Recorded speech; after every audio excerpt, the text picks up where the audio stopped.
Hello, folks. Welcome to Pushing the Boundaries. Today, I'm talking to Maria Sandorova. She's the head of product development at Inphinity. I'm really passionate about creating diverse and inclusive workforce areas. And do you know what? In terms of the world, we know that all the evidence links back to if you have inclusive and diverse teams, you have better outcomes, better business outcomes. You have higher productivity, you create a more innovative culture within your environment as well. And in terms of a sort of exterior customer facing, you also represent the customers that you also selling your products or providing services to. And to top it off, you actually make the world a much better place. It pushes our whole diversity and inclusion agenda in the world forward. So firm believer that it makes a huge difference. And today, despite tremendous progress, over the last 50 years in terms of education and in the workplace, we still have some issues. We still have women that are underrepresented in science, technology, engineering, and mathematics. White men still dominate, the study of computer science, certainly in terms of its totality. There's a significant gender pay gap as well in a lot of the technology companies. And many surveys show that women still feel that overlooked in meetings, not taken seriously, and their ideas dismissed by their male counterparts.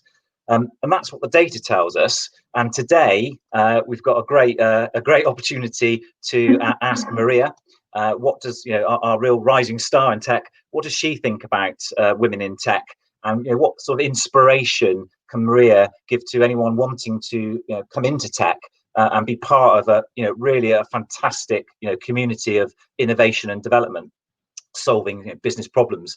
And working with Maria for a very short time, but having seen the profile and what Maria has been doing with customers and colleagues from around the world, she is an inspiration. And her ability to really take technology and solutions, make them the complex simple, and really support that problem solving of critical business challenges is something quite extraordinary. So I think would be wonderful to find out a little bit more about Maria and about how she got into tech and what her thoughts on about how we encourage more women into technology to do some more wonderful things just like Maria is doing. So good morning, welcome Maria to Pushing the Boundaries. Hello, Sean. How can I feel bad in tech with the introduction like this? Thank you for a very kind intro. I'm looking forward It's all to this talk. well deserved. And for all our colleagues that have worked with you, Maria, and I know they'll be passionately feeling the same and thinking, I want to hear what Maria is going to say today. So welcome to Pushing the Boundaries. And before we kick off with some of the sort of more in-depth questioning, what about about you? Really, tell us a little about you and what got you into tech. That's a really good question for the beginning because I think it doesn't have a single right answer.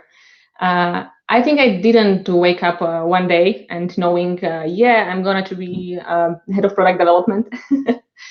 And to be honest, when I was considering where to go for the university, there were many different possibilities for me, from psychology to architecture up to mathematics. And in the end, I think that my rational self won, and I chose applied mathematics because mathematics is everywhere, and it's really important, and so many people don't like it. So there was a really good probability that I would be successful in my future career. And somehow with the applied mathematics, the technology came naturally to me. Yeah, and in terms of when you were going through that process of education, what was the representation of women in the courses and through university? How did you find that?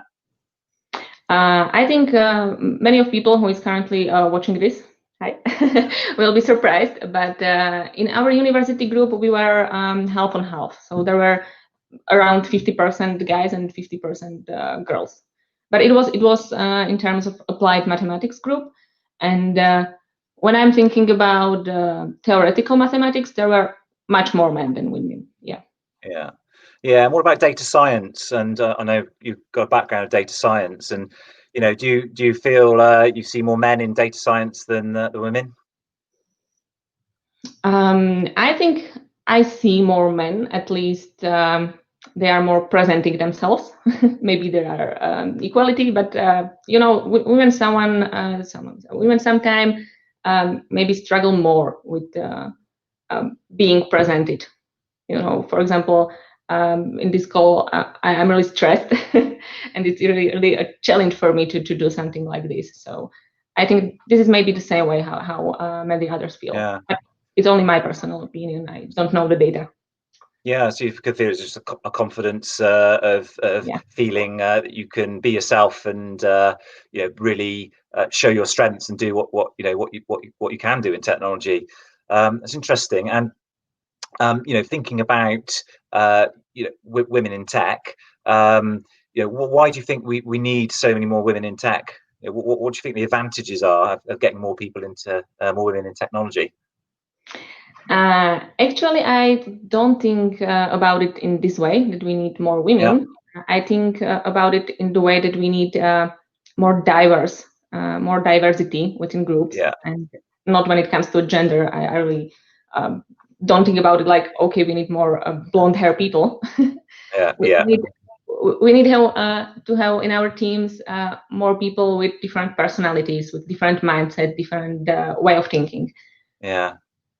That's a great point. It's we can select out different groups within diversity inclusion, but actually it's the bigger picture, isn't it? So having in the biggest sense, diversity inclusion, that's a key strategy that has many different areas that you want to fulfill. So yeah, I like that, and I think it's something which a lot of organisations really do need to think about their strategy. Going into the buzzwords about certain things, but actually real authenticity around delivery. You find a lot of organisations like to say or like to think they're ticking the box, but actually they're not really driving through great leadership authenticity around improving the diversity inclusion of workforce, isn't it? So I think that's Yeah, some way to go still.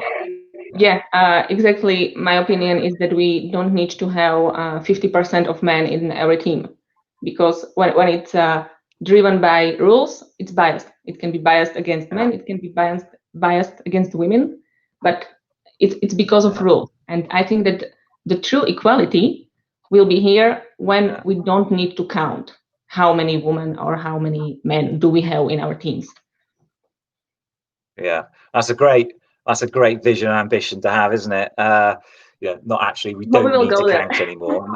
Yeah, that's lovely.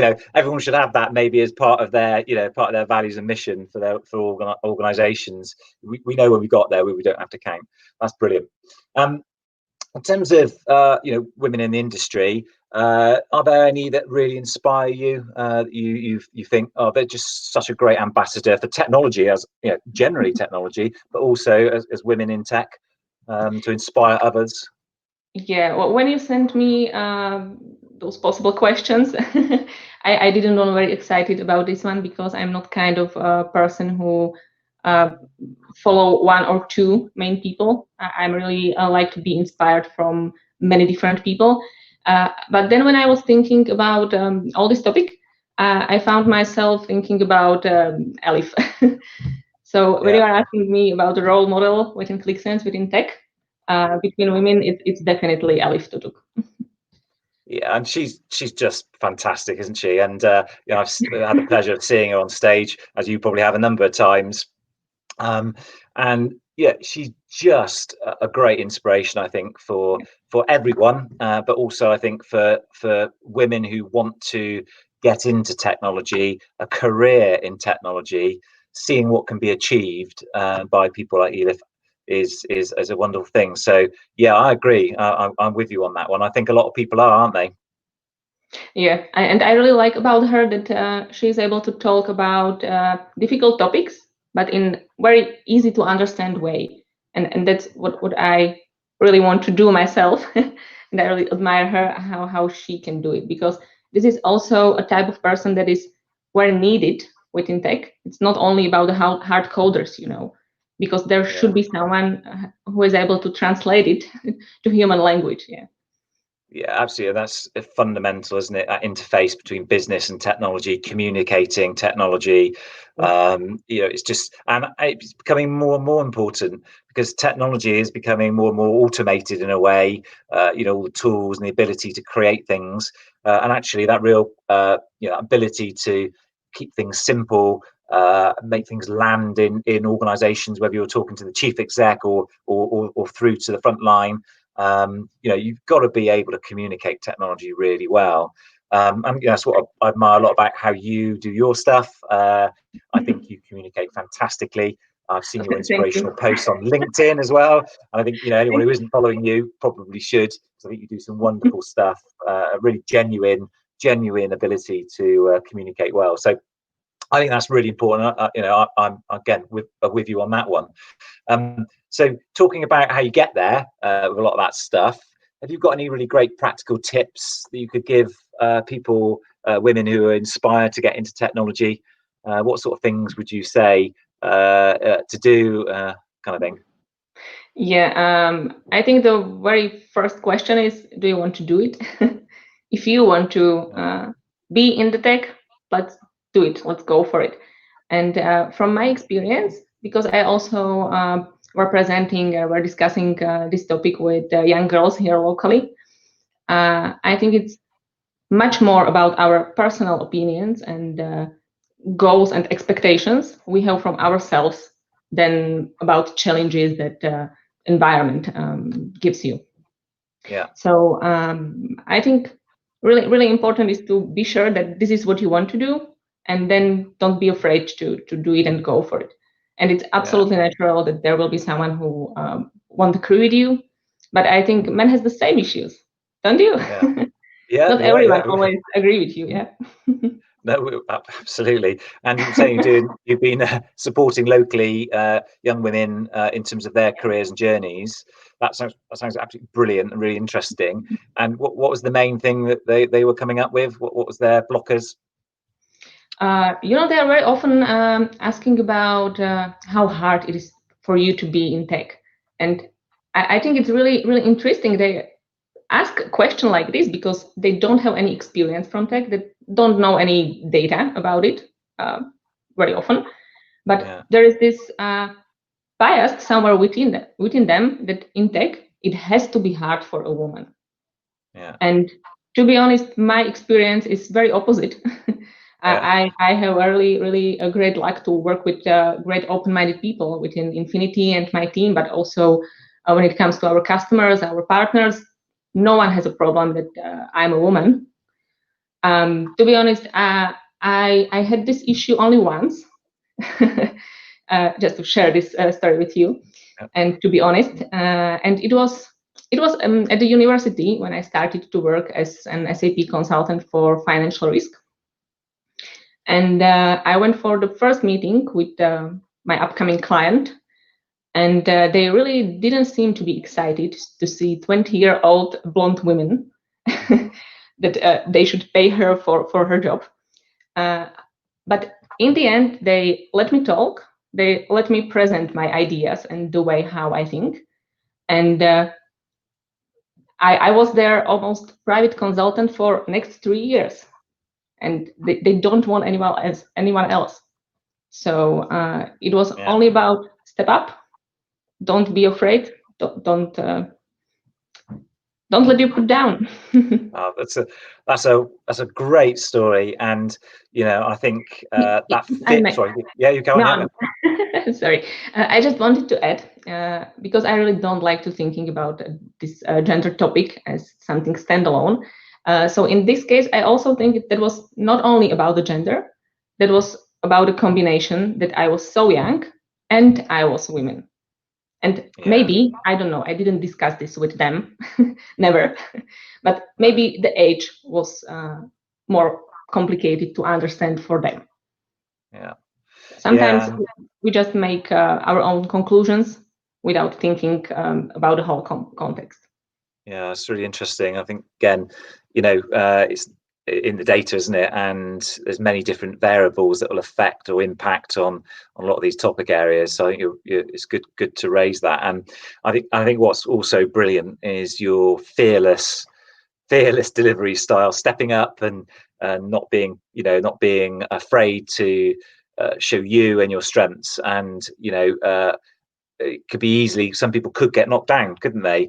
Some people could feel that lose their confidence in those sorts of situations. It could even impact the rest of their career. That one thing, starting off in tech and career, could have a big influence.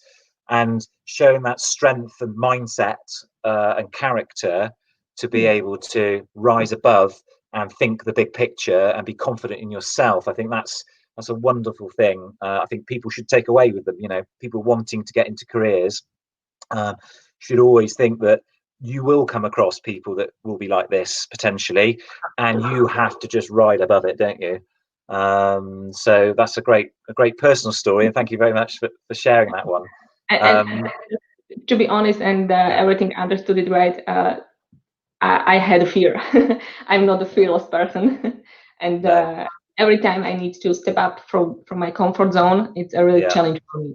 And every record of Tech Tuesday video or what's new within Forms is a really challenge for me because, for example, I still don't like my English, because I know so many people who can speak fluently and nicely, and I'm still doing this. Okay, but this is the way how I can improve. And after I deliver a video, I'm not 100% sure it's okay. I'm not sure I definitely don't think my videos are great. I'm not sure if they are good enough to watch. But if there are other people who appreciates my output, then I know it was worthy of it. And this is the energy that, or this is the thing that gives me energy to do another step like this, another video. Step forward from my comfort zone. Yeah, so absolutely. Yeah, and stepping out of that comfort zone is, I know, key to moving forward, developing, and being more confident. When I was, when I was starting out in, doing the things I've done in my career, the concept of standing in front of people, presenting or talking, or being confident to do that. It took me a long time to really feel comfortable with doing that, and it's something that more you do it, the more you you learn to deal and manage some of those situations. So we're all with you. I certainly am with you on that one. But thinking about not only people, no, it's true. Everyone's with it. Yeah. Thinking about some of your sort of proudest moments, is there anything in particular that stands out for you that you want to talk to people about? You mean like if there is something I'm proud of, or something that you're really proud of, that you've done in tech that you think I'm so proud of doing that? I think it was coming. The biggest I don't know. Please help me with the word. The biggest achievement. Yeah. You know my English, yeah? See? Better than my Slovakian, by the way. Sorry? It's better than my Slovakian. Thank you. That was nice. So my biggest achievement, it was coming. Because I was about to be a speaker at Qlik World. And Qlik World is my event of the year. From the very beginning, I was there 3 years ago. So when I got those email that, yes, you are going to be a speaker, it was like, oh my God, that's really something. And I know it will be a virtual event, and I will still be there. So don't forget to watch my video, watch my session. But you know, when you are there at the place personally, it's about something very important, because there is so much energy, and you meet all those people you admire and follow and know from social media. You can simply talk to them. And they are open to talk to you, and that's really great. And then you have a beer with your friends and discuss all these new ideas, and then sleep for 2 or 3 hours, and again and again. So being a part of this personally is something that I was really looking forward to. But I think and hope it will come in next years. we will see. Yeah, that's great. And I think those your learning and your development from being part of that, very proud moment, but also taking that back to the workplace. So we all talk about learning cultures. Some people just got a natural ability to learn and pick up things and then move them on and develop them further. I guess as head of product development at Inphinity, you've kind of got to live and breathe, haven't you, learning a bit to be able to push things on. Tell me a little bit more about your current role at Inphinity. I'm trying to do my best. Yeah. It's not only about the role, it's about the mindset we have, but not only me, everyone within the team has this mindset. Yeah. So we are really trying to do our best and do something that can help. And in my case, personally, it's more about responsibility for the development, but from the point of view where it comes to priorities, roadmaps, evaluating customer feedback, discussing with them how they like our products, what do they improve, what they dislike, and things like this. And also, as you already mentioned, and I'm really glad you know about it, is that part of my role is also to share my opinions and thoughts on how our products can help people to utilize their data and their Qlik investments. So I'm doing this by using social media and stepping out from my comfort zone. Yeah, you're doing it really well. And, it's a great to be able to, strategically shape the company, to be able to shape the products that customers and working with customers to change the products as well and to develop new ones. That's just you must get out of bed thinking, what a great job, I'm doing some great stuff here. Does it give you a lot of fulfillment? Do you get excited about doing the work you do? Almost every day. Yeah. But what is really special is when we have, for example, call with someone who I know for 3 years because I follow him and I know his experience and knowledge in Qlik is awesome, or her, his or her. And when we have a call with them and I show them what we are working on, and when they already knows my name, for example, it's very, very simple, but when they knows my name, it's great.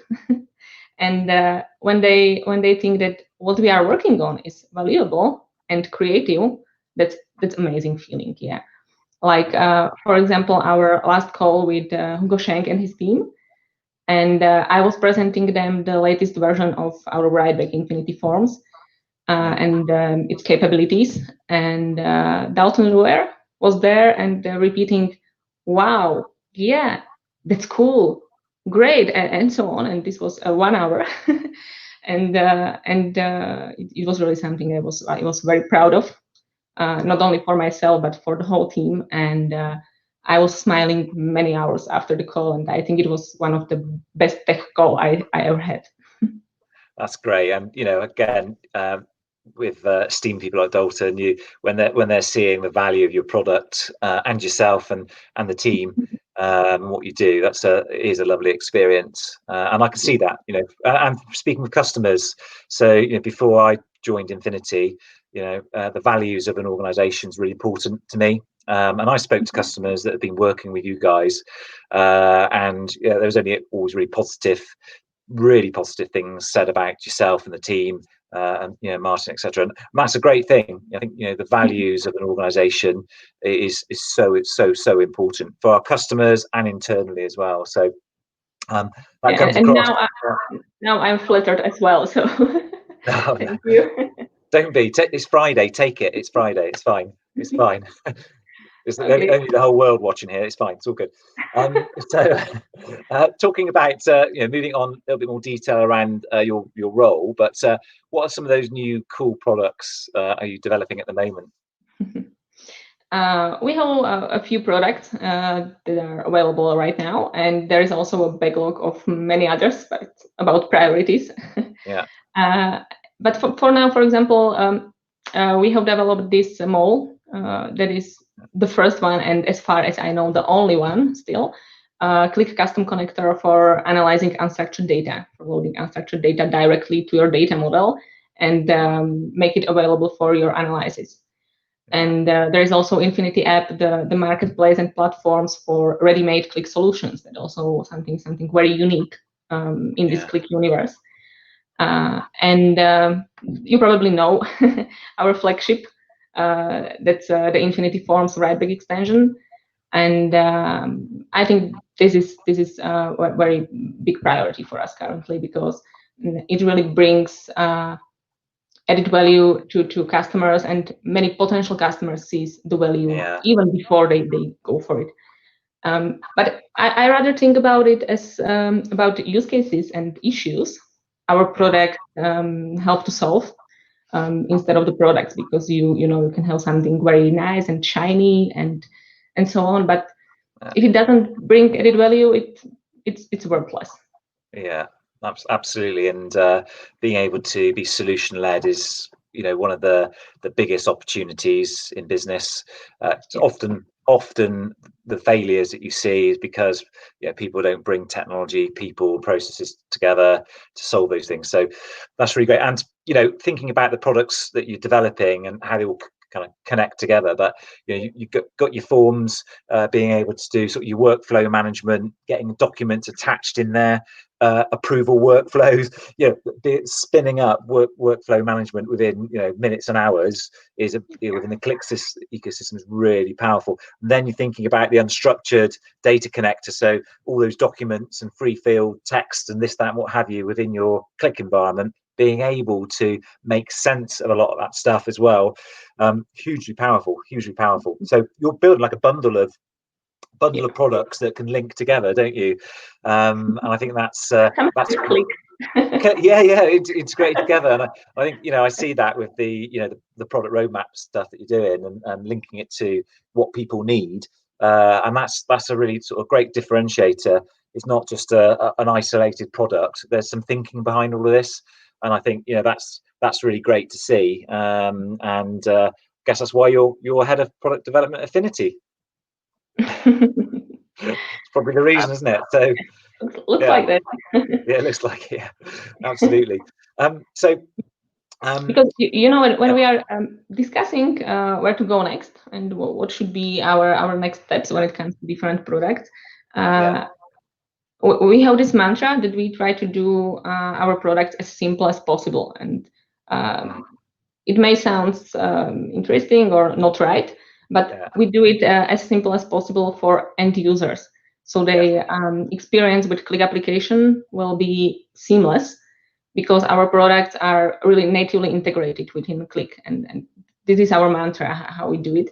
And thanks to it, for example, Infinity Forms you can use for many different use cases across different areas, across different industries, because you can customize it and use it and integrate it into your Qlik Sense app in many different ways, because you have here all these possibilities that Qlik as default gives you. And for example, I really see the value and the potential in one specific area, and it's common for all companies, and still it's underestimated, and it's data quality. Yeah. And you may now thinking that it should be bored for a mathematician, data quality. There are many other things like predictions, neural networks, or something like that. But actually, the opposite is true, because based on my education and experience, I know what bad data can cause. And therefore, I see the importance of a data quality. And when I'm talking about Infinity Forms as a write-back extension, it, for example, can transform all your already available Qlik Sense apps into a feedback form when it comes to data quality. Because you will have here the possibility to report any issues or share your questions with your IT team or with your controlling team. Or if you are the right person, you can also change the value, change the dimension or measure directly in the app.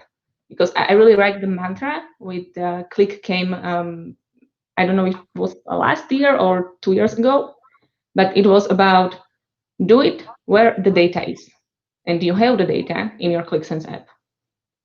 Yeah, that's great. And coming from industry policing background, if data quality is poor, then you can get some pretty significant, serious issues happening.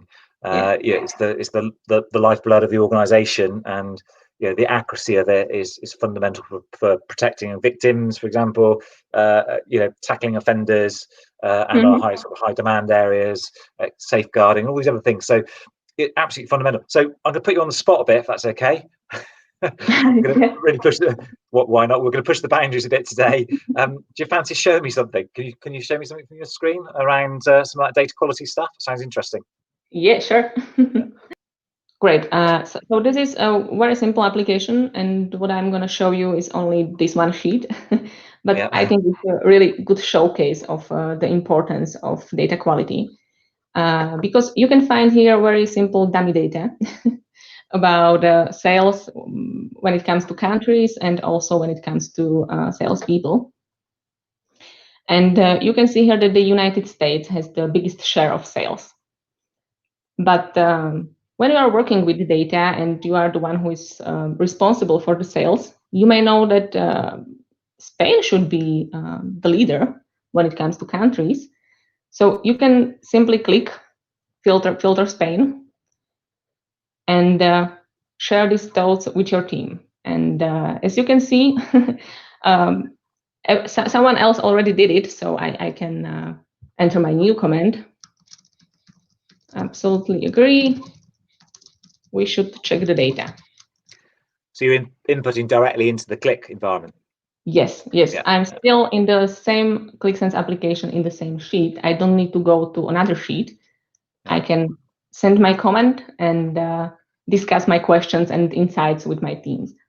And for example, IT guy or someone from controlling can now go to it and see all these questions and suspicions about the data. That's and great. Once he solves it, he can send information. It's solved. Yeah. It's great. So you're creating workflows within Qlik rather than having to create another process somewhere else. It's just directly with the data, leading with the data, commenting and collaborating with the data, isn't it? So powerful so far. Yeah, thank you. So this is the way how I can discuss it with my colleagues. Yeah. Because in the current state within the organization, what would you do? You would, for example, click on a Spain, export data, and share it via email. Mm-hmm. There is a data security issue I see there in this process, and also the communication via email is not very efficient if involved persons have 100 unread emails, for example. So this possibility to chat right within QlikSense app is something that's efficient and also secure. And as I already mentioned, if you are the person who has the rights to change the values, you can do it also right in the same QlikSense sheet, in the same QlikSense application. I have an Infinity Forms table here for it, and you can see that Andre Cotizo has been already changed to corrected values because it was here 2 times. And I found that here is also Alexandra Smith 2 times. So I can enter my correct value, save the data. When it comes to a country, we can see here that Spain is 2 times. So also let's to enter a correct value. And there is a typo in Ireland. And I can save it. And when I click on the recalculate button, my correct values are loaded into the data model in this QlikSense application. And what's important and very often asked by our customers is, no, we don't need to change the data in the database. We can, you can if you want, but if you don't want, because of the security, because of your internal policy, you can still have the output like this. So you will see the original data in a country field. You will see the corrected data for specific values. And in the end, what can be used in the data model, what can be used in the Qlik application, thanks to features and functions of Qlik itself, is the combination of it. So this is the way how I can simply correct the data. Yeah. And So feel free. So just looking at that then, so there's different ways that you can do the validation process or improve data quality. You'll see it directly in the Qlik because you're changing it. You'll have the option to write back to the original source system if your security procedures, you can do it automatically, if you want to. You could also, I guess, send the validation results from what you're doing to, you may have teams that correct data quality. So they review it and then adjust it in the source system. So actually it gives you the flexibility of doing it many different ways, doesn't it? Exactly. Yeah. As I said, it's a Swiss knife. It depends only on the way how you need to use it, not on how it can be used. Yeah, really powerful. To see the impact of these small changes I made, there is also this possibility to click between raw data and clean data. And these small changes lead to, for example, the Spain to be a leader when it comes to a country. And you can see that also the ranking of salesmen are completely different. So when this is used for calculating bonuses, it's quite a difference. Yeah. So you're trying to remove the argument of data. Often data is used as an argument. People come armed with alternative data. Actually, putting it back into the hands of the people to fix it. That if they're creating the errors, take ownership of your own data quality.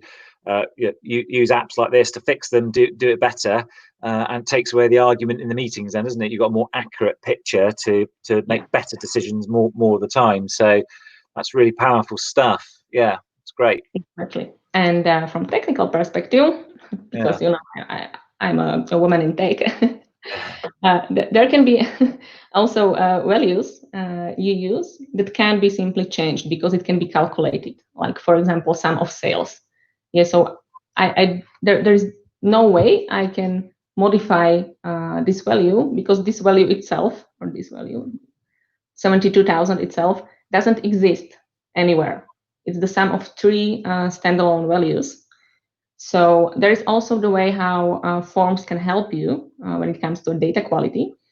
And you can simply filter the dimension and share specific comments that are linked to specific dimension. And this is another way how you can communicate with your IT or with your controlling. So you have three different options how you can improve data quality directly where the data is. Yeah, that's really good. And you can create a data culture of data quality too. So you're getting the organisation understanding how important data quality is, links to their strategy on data quality. You could probably even measure the number of data quality errors over time from teams, functions, individual, whatever it might be, to support training or education or whatever it might be to improve data quality. And also even potentially linking back to business outcomes as well. So you could really take the topic area pretty seriously because it is a hugely important business area for people to focus on, isn't it? Exactly. I think they even if they are not focused on it right now, they should be, because I know that AI and these predictions and analyzing customer behaviors and so on is something that is really cool and fancy and can be helpful. But when you had bad data, or you have a good data but people who need it can't access it, or they can access it but can't understand it, why to invest to anything else if people can't rely on their data? Absolutely. I think it starts, Yeah, I can see a really good use case in the hospital, in the health environment, where you could apply it to live bed management, for example. So a lot of the problem around patient flow is understanding what beds you've got available when people are coming out of the hospital before the demand increases throughout the day. issues around capacity in wards, etc., etc., etc. A lot of bed systems either don't exist, or they don't necessarily provide you the information, and it's very difficult and clunky for staff to do. So I very much see a forms-based live bed management on a tablet around the wards, where the nurse would fill in, this person is coming out today at 12 o'clock or expected to, and then that'll feed directly into your patient flow system or your command center, as some places have, like in Morecambe Bay, which I know are a customer, aren't they, using data quality and other forms products. So really great to see some of that, Maria. And I think, for people listening, if they're interested, is there an easy route for people to get more information on this kind of stuff? You can access our webpage. It's very simple, infinity.xyz/forms, or Infinity XYZ if you are interested in our whole portfolio. And there's also a LinkedIn. And if you want, you can also connect me directly and ask anything you are interested in. No problem. Yeah. This is great. Pretty easy then. Pretty easy to find out more and talk some cool stuff with you. And thinking or you can comment here. You can comment the video if it's the best way for you, because you have all these ideas and questions right now. So feel free. I will find it. That's great. And I think also for it's our topic area about women in tech. If there's anyone that is inspired to connect with you or talk to you a bit more about how to get into a career like yours, then I'm sure hopefully you'll be there for people to say some encouraging tips and words for them as well. Yeah, absolutely. Don't hesitate to contact me. Yeah, a great inspiration. I'm already in touch with some women, so yeah, that's fantastic to hear. Yeah, also men. It's great. Thank you so much for talking today on pushing the boundaries. It's great to hear your personal views, not necessarily what everyone would have expected to hear on some bits, maybe, and that's great. I think we challenge and we move all of this stuff forward by being able to express honest and open views. Again, I think that fits to the way you and the company operate.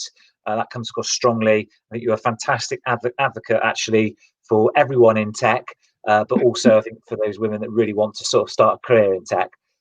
So thank you so much for talking with me today, Maria.